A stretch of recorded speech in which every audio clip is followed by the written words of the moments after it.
Hello students, कैसे हैं आप सभी। आई होप आप सभी अच्छे होंगे, अपने घर पर सुरक्षित होंगे। मैं ज्योति आप सभी का स्वागत करती हूं आपके अपने यूट्यूब चैनल जनवानी क्लासेस में, जहां पर हम पढ़ते हैं ग्रेजुएशन के लिए फिजिक्स, केमिस्ट्री और मैथ्स। एंड आज की इस क्लास में हम पढ़ेंगे बीएससी फोर्थ सेमेस्टर की मैथ्स की सेकेंड बुक, जो कि है मैकेनिक्स। एंड इसमें चैप्टर न्यू स्टार्ट करेंगे आज हम, स्टेबल एंड अनस्टेबल इक्विलिब्रियम। तो स्टेबल और अनस्टेबल इक्विलिब्रियम आखिर होता क्या है, सबसे पहले इसकी डेफिनेशन ही पढ़ेंगे। और जो डेफिनेशन आपके सामने लिखी हुई है, ये ऐसा नहीं कि मैंने थ्योरी लिखा दी है, सिर्फ समझने के लिए एग्जाम में नहीं पूछी जाती। ये डेफिनेशन ऐसी है जो आपके एग्जाम में बहुत बार पूछी जाती है, और 4 साल से ये मान के चलिए सीसीएस यूनिवर्सिटी वालों की तो ये फेवरेट हो रही है। What is stable and unstable equilibrium, दोनों की दोनों 18, 19, 20, 21, 22 सब में लगातार पूछी गई। 20 में तो खैर एग्जाम नहीं हुए थे। 18, 19, 21 और 22 चारों ईयर्स में बार बार पूछी जा रही है, बार बार रिपीट हो रही है, what is stable and unstable equilibrium. बाकी सभी यूनिवर्सिटी में भी पूछी गई है, अदर में भी, तो सभी को अच्छे से याद रखनी है, ठीक है। तो इक्विलिब्रियम का अगर जनरली बात करें तो मीनिंग होता है बच्चा संतुलन। क्या होता है? संतुलन। इक्विलिब्रियम में अगर कोई चीज है मतलब क्या है, वो संतुलन में है। तो जो इक्विलिब्रियम है वो 3 टाइप का होगा आपका, स्टेबल यानी कि स्थिर, अनस्टेबल यानी कि अस्थिर, और न्यूट्रल इक्विलिब्रियम। तो तीन टाइप का क्या होता है, इक्विलिब्रियम होता है। तो सबसे पहले बात करते हैं मैथ्स में कि स्टेबल इक्विलिब्रियम आखिर होता क्या है। तो डेफिनेशन आपके सामने लिखी हुई है, body said to be in stable equilibrium. कोई भी बॉडी स्टेबल इक्विलिब्रियम में कही जाएगी कब? If when slightly displaced from its position, जब उसको क्या किया जा रहा है, अगर उसकी पोजीशन से थोड़ा सा भी डिस्प्लेस किया जा रहा है ऑफ इक्विलिब्रियम। मान लिया कोई भी बॉडी है, वो कैसे इक्विलिब्रियम की पोजीशन में है, और उसकी पोजीशन में अगर हम थोड़ा सा भी चेंज करते हैं, थोड़ा सा भी उसको क्या करते हैं, डिस्प्लेस करते हैं, so the force is acting on the body. तो जो फोर्स क्या करे, अगर बॉडी पे एक्ट कर रहे हैं मान लो कोई भी फोर्स, तो वो क्या करे, on the body tend to make it return towards its position of equilibrium. तो बॉडी पे जो भी फोर्स अप्लाई हो रहे हैं वो क्या करेंगे, उस बॉडी को जैसे ही वो थोड़ी सी डिस्प्लेस होगी अपने प्लेस से, तो उसको क्या करेंगे, वापस उसी पोजीशन में, इक्विलिब्रियम की पोजीशन में लेकर के आ जाएंगे। तो इस टाइप के इक्विलिब्रियम को क्या कहेंगे, स्टेबल इक्विलिब्रियम। मतलब क्या है, फॉर सपोज दैट अगर मान लो हमने एक स्फीयर लिया, ठीक है, वैसे तो लग मेरा स्फीयर से स्फीयर लेते हैं, गोल गोल देख लेना बना है नहीं बना, ठीक है। तो ये मान लिया हमने क्या है, इसका सेंटर पॉइंट है, और मान लिया वर्टिकल पोजीशन में है, ठीक है, ये इस टाइप से प्लेस्ड है। हमने मान लिया सेंटर ऑफ ग्रेविटी वर्क कर रही है इस पे। तो इस कंडीशन में सपोज दैट मान लिया ये कैसा है, इक्विलिब्रियम में है, इक्विलिब्रियम में है, और अगर इसको थोड़ा सा भी इसकी प्लेस से क्या किया जाता है, डिस्प्लेस किया जाता है, इधर उधर किया जाता है, तो उस कंडीशन में इसमें जो भी वर्क अप्लाई होगा, जो भी फोर्स अप्लाई होगी, वो क्या करेगी, वापस से इसको इसी पोजीशन में लेकर के आ जाएगी। यानी कि इक्विलिब्रियम की पोजीशन में था, थोड़ा सा भी डिस्प्लेस किया, फिर से वो किस में आ गया, वापस अपनी उसी पोजीशन में आ गया इक्विलिब्रियम की। तो जिस फोर्स के कारण ये इस पोजीशन में आ रहा है, तो इस टाइप के जो हमारी बॉडी होगी उसको क्या कहेंगे कि वो बॉडी कैसी है, स्टेबल इक्विलिब्रियम में है, ठीक है। यानी कि कोई बॉडी स्टेबल मतलब इक्विलिब्रियम में है, संतुलन में है, उसको उसके प्लेस से थोड़ा सा भी डिस्प्लेस किया गया, तो अगर उस पर कोई भी फोर्स अप्लाई होगा तो वो क्या करेगा, वापस से उसको उसकी इनिशियल पोजीशन में लेकर के आ जाएगा जिसमें कि वो थी। तो इस टाइप के इक्विलिब्रियम को क्या कहते हैं, स्टेबल इक्विलिब्रियम, ठीक है। नेक्स्ट आएगा अनस्टेबल इक्विलिब्रियम। ये क्या होता है कि the equilibrium of a body is said to be unstable. किसी भी बॉडी का, मान ले कोई भी बॉडी किसमें है, इक्विलिब्रियम में है, तो उसको अनस्टेबल कब कहेंगे, if when slightly displaced from its position of equilibrium. जब हम उस बॉडी को उसकी इक्विलिब्रियम की पोजीशन से थोड़ा सा भी डिस्प्लेस करेंगे, so the forces acting on the body tend to move the body further away from its position of equilibrium। तो वो क्या करेंगे, जो भी फोर्स उस पे अप्लाई होंगे वो उसको उस पोजीशन में नहीं लेके आएंगे, जो उसकी इक्विलिब्रियम की पोजीशन थी उससे कहाँ लेकर के चले जाएंगे, दूर लेकर के चले जाएंगे। सपोज दैट ये इस फॉर्म में है, ये थोड़ी सी भी डिस्प्लेस हुई, वापस से इसकी इनिशियल पोजीशन में लेकर के आ गए जो भी फोर्स अप्लाई हुए। बट अगर सपोज दैट मान लो कि ये कैसी थी, इक्विलिब्रियम की पोजीशन में, तो इसको थोड़ा सा डिस्प्लेस किया, थोड़ा सा डिस्प्लेस किया, पहले ही इस टाइप से रखी हुई थी, जब हमने इसको हल्का सा डिस्प्लेस किया तो मान ली इस टाइप से हो गई। इस टाइप से हो गया सेंटर ऑफ ग्रेविटी, नहीं यहाँ पे वर्क हुआ, ये हो गया इसका सेंटर पॉइंट। तो इस कंडीशन में जो भी फोर्स अप्लाई होंगे वो क्या करेंगे, इसको इस पोजीशन से दूर ही लेकर के जाएंगे, इसको इक्विलिब्रियम की पोजीशन में नहीं लेकर के आएंगे। तो इस टाइप के इक्विलिब्रियम को क्या कहेंगे, अनस्टेबल इक्विलिब्रियम। ठीक है।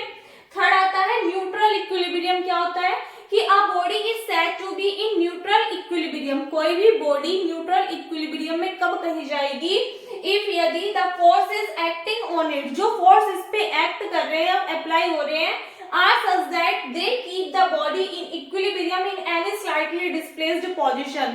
जो कि अगर मान लो ये बॉडी है, हमने इसको थोड़ा सा भी इधर उधर डिस्प्लेस किया, तो भले हम इसको थोड़ा सा कहीं पे भी क्या करते हैं, डिस्प्लेस करते हैं, वो हर एक पोजीशन में कैसे रहेगा, इक्विलिब्रियम में रखें उसको। यानी कि जो भी फोर्सेस एक्ट कर रहे हैं बॉडी पे, अगर उस बॉडी को थोड़ा सा भी उसके प्लेस से डिस्प्लेस कर दे, वो फिर भी उसको क्या रखें, इक्विलिब्रियम में रखें। तो इस टाइप की बॉडी के इक्विलिब्रियम को क्या कहोगे आप, न्यूट्रल इक्विलिब्रियम बोलोगे। ठीक है। स्टेबल क्या था कि बॉडी है डिस्प्लेस हुई, जो उस पे फोर्स अप्लाई हो रहे हैं उन्होंने फिर से उसको इक्विलिब्रियम की पोजीशन में ला दिया, तो स्टेबल। जो इक्विलिब्रियम की पोजीशन में लेके उसको दूर लेकर के चले गए, वो अनस्टेबल। और जो उसको कहीं पे भी मतलब थोड़ा सा भी आप डिस्प्लेस कर रहे हो बॉडी को, फिर भी वो इक्विलिब्रियम में है, तो उस टाइप को क्या कहोगे आप, न्यूट्रल इक्विलिब्रियम बोलोगे। ठीक है। तीनों ही डेफिनेशन आपकी इंपॉर्टेंट है, एग्जाम में पूछी गई है अलग अलग यूनिवर्सिटी में, तो सभी इंपॉर्टेंट है आपके लिए, नोट कर लो। और ये आपको याद रखनी है, सिर्फ समझनी नहीं है, याद भी रखनी है। ठीक है, नोट कर लीजिए।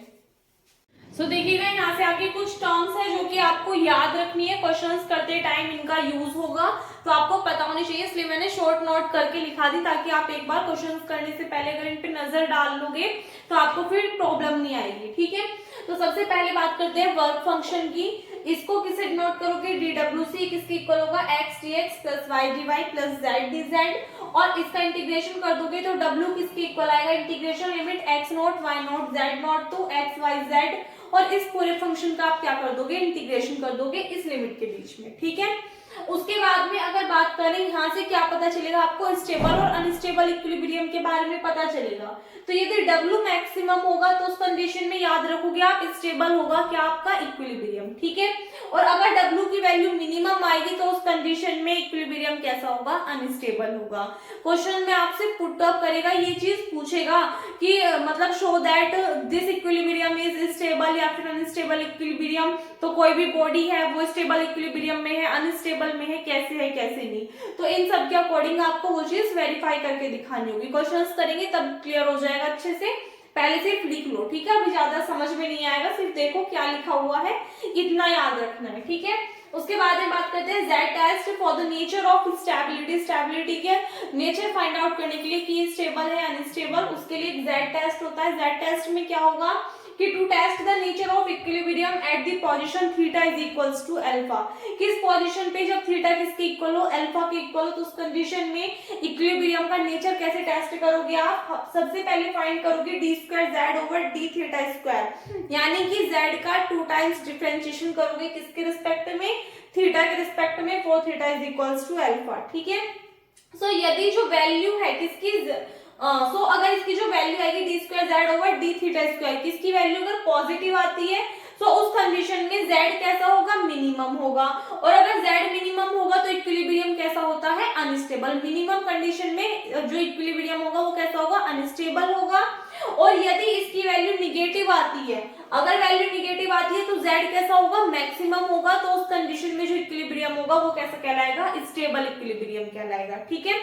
उसके बाद में लास्ट बात करते हैं कि 1/h क्या होगा, ग्रेटर देन होगा 1/ρ1 प्लस 1/ρ2। ρ1 ρ2 क्या है यहाँ पे, रेडियस ऑफ कर्वेचर है। क्या है, रेडियस ऑफ कर्वेचर। तो अगर 1/h की वैल्यू ग्रेटर देन होगी इससे, तो इक्विलिब्रियम कैसा कहलाएगा, स्टेबल कहलाएगा। और अगर 1/h की वैल्यू लेस देन होगी 1/ρ1 प्लस 1/ρ2 से, तो उस कंडीशन में इक्विलिब्रियम कैसा कहलाएगा, अनस्टेबल कहलाएगा। ठीक है। देखो बच्चा, इस बुक की एक खासियत मैं आपको बता दूं, बहुत सारे क्वेश्चंस है, बहुत बड़ी बुक है, तो अगर आप सभी क्वेश्चंस करने बैठोगे तो इतने लेंथी है, थ्योरेटिकल क्वेश्चंस है, आपसे नहीं हो पाएंगे। ठीक है। बाद में एग्जाम टाइम में भी प्रॉब्लम आएगी। तो जितने क्वेश्चंस आपको कराए जा रहे हैं, अगर आप ज्यादा ना करो तो जितने आपको क्लासेस में मैं कवर कराऊंगी क्वेश्चंस, वो सभी अच्छे से कवर कर लेना। गारंटी है उससे बाहर आपका पेपर में कुछ भी नहीं आने वाला, ठीक है। तो अच्छे से अपना जितना भी कराऊं उन क्वेश्चंस को कर लेना, बाकी चाहे मत करना, ठीक है। एक बार जल्दी से पहले इतना नोट कर लो। सो देखिएगा क्वेश्चन नंबर फर्स्ट आपके सामने लिखा हुआ है, क्या है, अ hemisphere rest in equilibrium on a surface of equal radius. क्या कहा क्वेश्चन में कि एक हेमिस्फीयर है जो कि रेस्ट कर रहा है किसमें, इक्विलिब्रियम में, on a sphere of equal radius, यानी कि एक स्फीयर है, ठीक है, एक स्फीयर है और उसके ऊपर क्या कर रहा है, अ हेमिस्फीयर रेस्ट, एक हेमिस्फीयर रेस्ट कर रहा है जो कि इक्विलिब्रियम है किसकी, इस वाले स्फीयर की सरफेस पे, यानी कि इस वाले पॉइंट पे ऑफ इक्वल रेडियस, और जो दोनों की रेडियस होगी यानी कि उस हेमिस्फीयर की भी और इस स्फीयर की दोनों की रेडियस कैसी है, इक्वल है। सो दैट आपको शो करके क्या दिखाना है कि द इक्विलिब्रियम इज अनस्टेबल, जो इक्विलिब्रियम है वो अनस्टेबल है कब, when the curved and stable when the flat surface of the hemisphere rests on the sphere।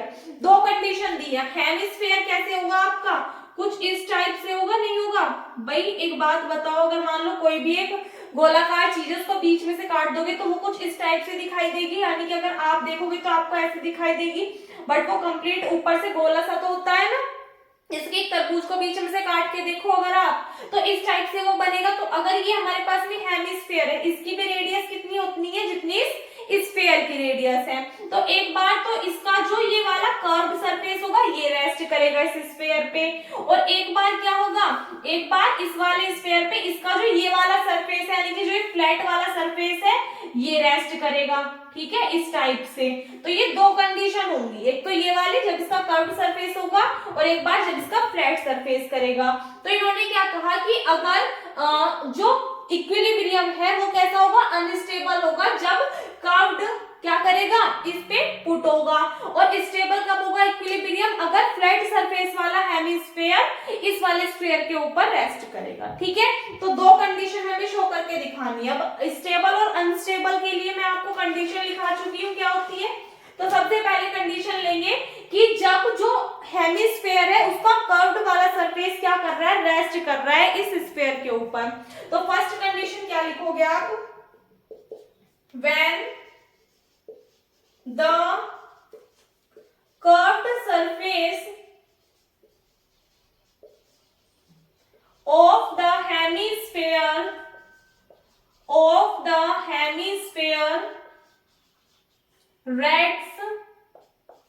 rest on the sphere,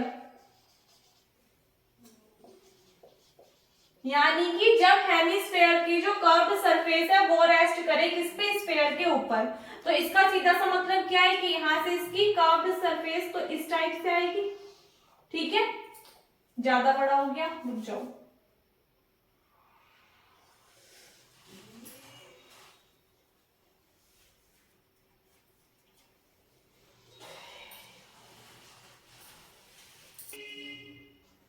ठीक है, तो अब देखो हमें क्या माना कि मान लिया इसका सेंटर पॉइंट O है, तो यहाँ पे इसका ये फ्लैट वाला जो सरफेस है ये ऊपर की तरफ होगा, इस टाइप से होगा कुछ, ठीक है।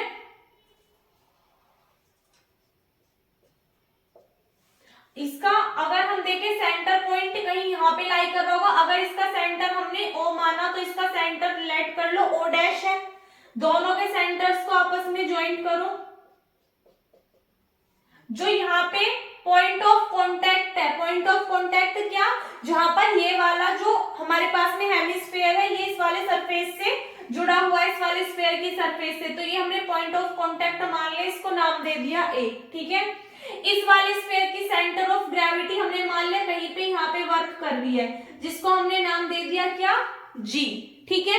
तो अब जो भी हमने डायग्राम बनाया उसको पहले थोड़ा सा लिख लो कि let a hemisphere of center O dash rests on the surface of a sphere with its surface यानी कि एक हेमी स्फीयर है, उसकी जो कर्व्ड सरफेस है उससे क्या कर रहा है, वो रेस्ट कर रहा है इस वाले स्फीयर की सरफेस के ऊपर। ठीक है, हमने क्या माना, ए क्या है, पॉइंट ऑफ कांटेक्ट है, तो लिख दो let A be the point of contact and the radius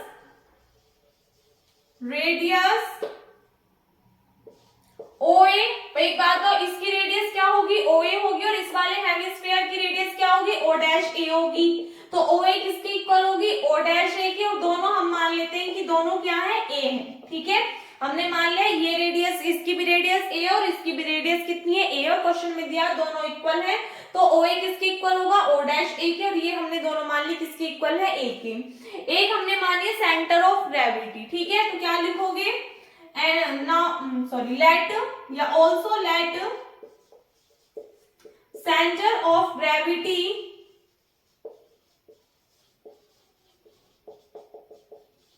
of the hemisphere is G को हमने मान लिया कि G क्या है, इस वाले हेमिस्फीयर के लिए सेंटर ऑफ ग्रेविटी है। सो जो G है वो किस पे लाई कर रहा है, G लाइज ऑन, जो G पॉइंट है वो किस पे लाई कर रहा है, इस O' वाली लाइन पे तो लाई कर रहा है, लाइज ऑन O' एंड अगर बच्चे ध्यान रखो किसी भी हेमिस्फीयर के लिए हम ले रहे हैं तो सेंटर ऑफ ग्रेविटी कहां वर्क करेगी, जो सेंटर होगा सर्कल का उससे थोड़ा सा नीचे। तो अगर हम इसको माने तो इसकी जो वैल्यू होती है वो कितनी होगी, एंड जो वैल्यू होगी किसकी, O' G की, वो कितनी होगी, 3/8 होगा, किसका, इसकी रेडियस का। रेडियस कितनी है, A है, तो O' G की वैल्यू कितनी आ जाएगी, 3/8 A आ जाएगी। ठीक है, तो सेंटर ऑफ ग्रेविटी के लिए O' G की वैल्यू कितनी आ गई, 3/8 A। हमें क्या निकालना है, आपको अभी लिखाया था मैंने, ρ1 ρ2 निकाली थी, रेडियस ऑफ कर्वेचर, तो स्फीयर के लिए रेडियस ऑफ कर्वेचर निकालेंगे। तो सबसे पहले आप क्या लिखोगे, नाउ अगर हमें किसकी वैल्यू चाहिए, ρ1 की, तो ρ1 क्या होगी, ये होगी radius of curvature, radius of curvature at the point of contact A।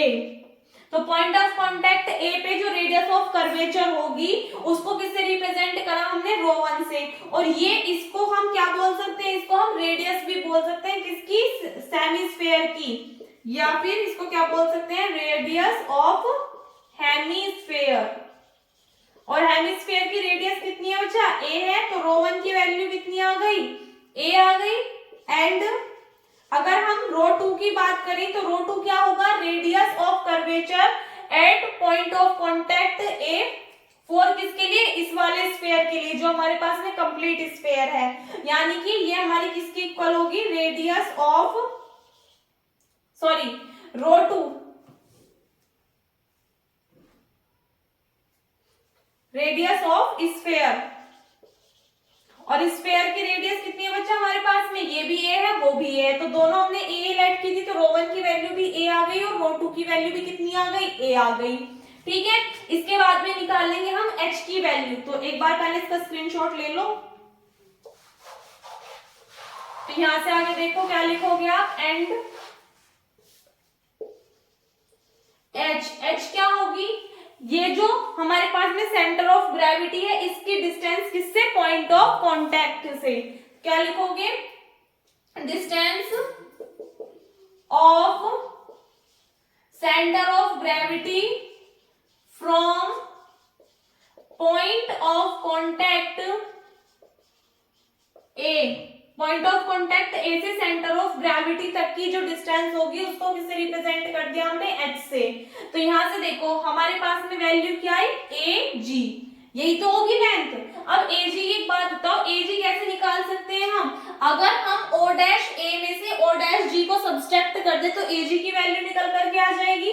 तो इसको हम क्या लिख सकते हैं, H is equals to O' A minus K O' G लिख सकते हैं। तो H किसकी इक्वल आएगा, O' A किसकी इक्वल है बच्चा हमारे पास में, O' A क्या है, हेमिस्फीयर की रेडियस है, हेमिस्फीयर की रेडियस कितनी है, ए है, माइनस ओ डैश जी की वैल्यू क्या लिखी हमने 3/8a, तो टर्म कितनी आ जाएगी 3/8a। सॉल्व कर लो, 8 1 जा 8, तो 8 में से माइनस करोगे 3 कितना आ जाएगा 5/8a आ जाएगी। किसकी वैल्यू आई है, इसको हम और क्या लिख सकते हैं 5a/8 लिख सकते हैं, h की वैल्यू आ गई हमारे पास में। ठीक है, अब हमें 1/h 1/रो और 1/रो2 की वैल्यू निकालनी है, तो क्या लिखोगे आप, नाउ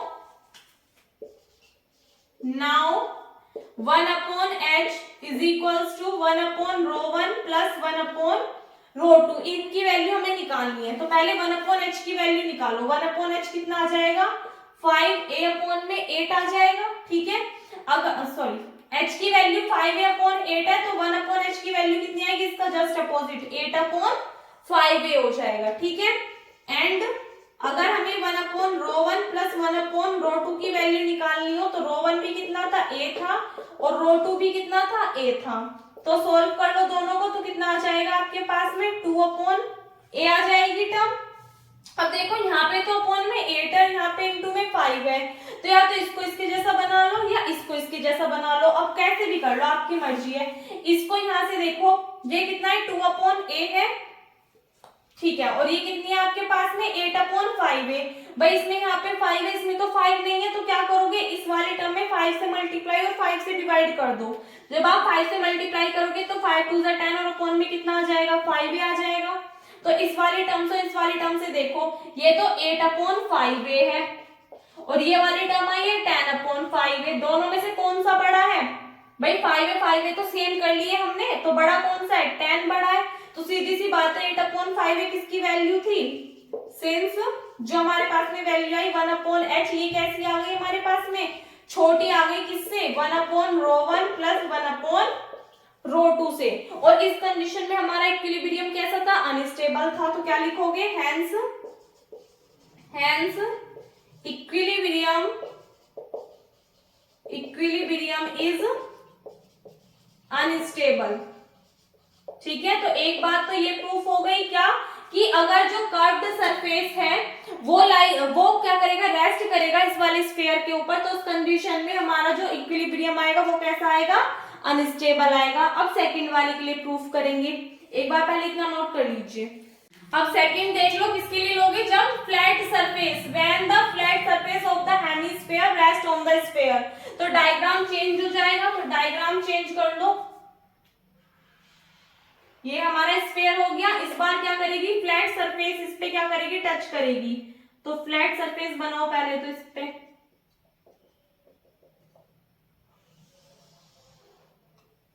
ठीक है,